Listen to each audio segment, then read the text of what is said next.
তাহলে আপনি যখন কঠিন বিপদে আছেন, আপনি বুঝাতে চাচ্ছেন মানুষকে যে আপনি কত টেনশনে আছেন, কত কষ্টের মধ্যে আছেন, কত বিপদে আছেন, কিন্তু মানুষের তো এটা বুঝার ক্ষমতা নাই যে আপনি কত কষ্টে আছেন, আপনি কত বিপদে আছেন, কত টেনশনে আছেন।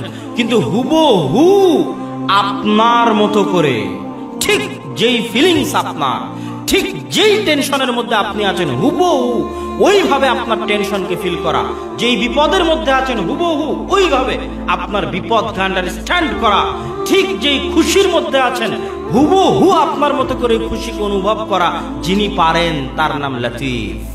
আল্লাহু আকবার। কেননা আমার অন্তরকে হুবহু তিনি আন্ডারস্ট্যান্ড করেন। তাহলে আমার অন্তরের দুঃখ কষ্ট সবচেয়ে কে বেশি ভালো বোঝেন? আল্লাহ।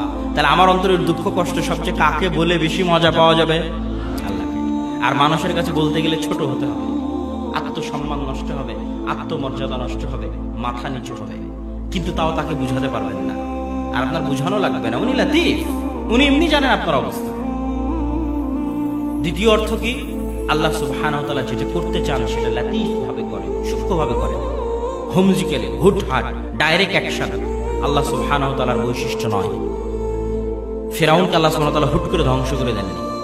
1700 বছর রাজত্ব করেছে ফিরআউন, এবং ফিরআউনকে ধ্বংস করার জন্য আল্লাহ সুবহানাহু ওয়া তাআলা যে কার্যকরণ অবলম্বন করেছেন, অনেক লম্বা প্রসেস। কোথায় মুসা আলাইহিস সালামকে তার মায়ের কোল থেকে বাক্সের মধ্যে বন্দী করে নদীর উল্টা স্রোতে ফিরআউনের বাড়ির দিকে আল্লাহ সুবহানাহু ওয়া তাআলা লালন পালন করেছেন ফিরআউনের ধ্বংসের কার্যকরণ তৈরি করার জন্য। আল্লাহকে হুট করে ফিরআউনকে মাটিতে ধসিয়ে দিতে পারতেন না? পারতেন না? পারতেন না? পারতেন। ইউসুফ আলাইহিস সালাম থেকে জেল থেকে বের করবেন, এটা কি কঠিন কাজ নাকি? আসমান থেকে ফেরেশতা পাঠিয়ে দেওয়াল ভেঙে দিলে হয় না? হয় না? হয় না? হয়। কিন্তু তিনি সেটা করেননি এবং করবেন না। আমি সংক্ষিপ্ত একটা উদাহরণ দিয়ে সামনের দিকে এগিয়ে যাই। ইউসুফ আলাইহিস সালামের ঘটনাবলী যখন শুরু হয়, তখন ইউসুফ আলাইহিস সালাম কি বলেছেন, বা আল্লাহ সুবহানাহু ওয়া তাআলা কোরআনে কি বলেছেন? ইন্নী রাআইতু আহাদা আশারা কাওকাবা, হে আমার বাবা আমি দেখছি, ইয়া আবাতি, হে আমার পিতা আমি দেখছি যে আমাকে 11টা তারকা সিজদা করছে। এই 11টা তারকা সিজদা করা দিয়ে শুরু ঘটনা ইউসুফ আলাইহিস সালামের। লম্বা ঘটনা, আপনারা পারলে আল্লাহ যে লতিফ এটা বোঝার জন্য মুসা আলাইহিস সালামের ঘটনা পড়তে পারেন পুরোটাই, আর ইউসুফ আলাইহিস সালামের ঘটনা পড়তে পারেন পুরোটাই, অনুভব করতে পারবেন যে আল্লাহ সুবহানাহু ওয়া তাআলা হচ্ছেন লতিফ, আরো ভালোভাবে বুঝতে পারবেন। এখান থেকে শুরু হলো ইউসুফ আলাইহিস সালামের ঘটনা। কুয়া থেকে কৃতদাস, গোলাম, মিথ্যা অপবাদ, জেলখানা, জেলখানা থেকে মুক্ত, রাজত্বের দায়িত্ব, অর্থমন্ত্রীর দায়িত্ব, লম্বা 30, 35, 40 বছরের পরিক্রমা। মিশরে চলে গেছেন ফিলিস্তিন থেকে। পিতা এবং 10 ভাই তার দরবারে যখন প্রবেশ করলেন তখন সম্মানের সিজদা করছেন। তখন ইউসুফ আলাইহিস সালাম কি বলছেন?